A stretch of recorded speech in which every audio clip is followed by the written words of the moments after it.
How is suffering justified by the glory we receive in heaven? What could justify genocide or pains and sufferings caused by addictions, things we cannot help ourselves with? I don't believe you should even try to imagine those things. I take great comfort in the assurances that the eventual glory will make the suffering and evil we experience now infinitesimal.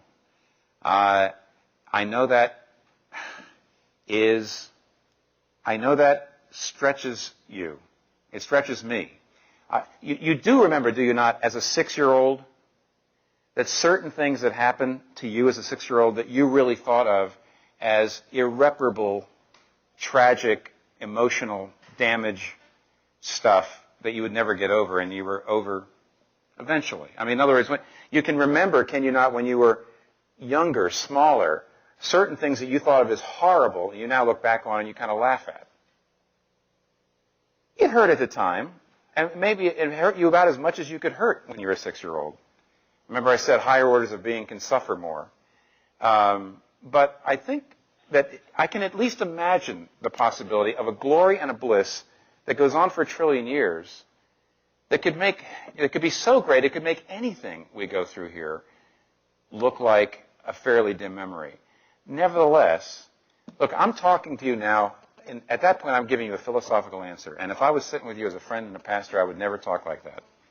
I'm trying to give you a little bit of artillery to use in your own heart, maybe at some future time. Maybe you can use it right now. But if you're actually in the midst of suffering right now, I think the answer is there is no answer. That's the value of suffering in some ways for character growth, for faith growth. That's what I see in the book of Job. God never gives him an answer.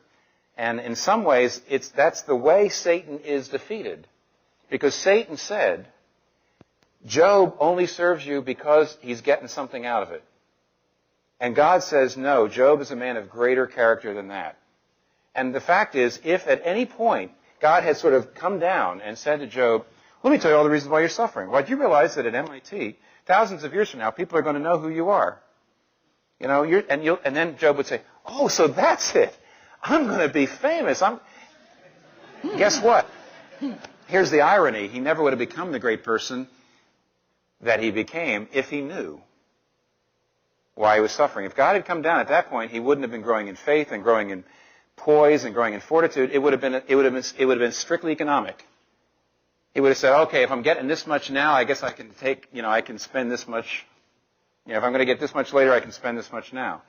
No. To be in the middle of it and just to hang on for dear life and to remember the cross and to remember that I don't know what's going on now, but I know that it can't be because he doesn't love me. That's what turns you into a great person. And when you're in the middle of it, you shouldn't sit around and try to imagine reasons that would justify this. That's really not the best thing for your heart.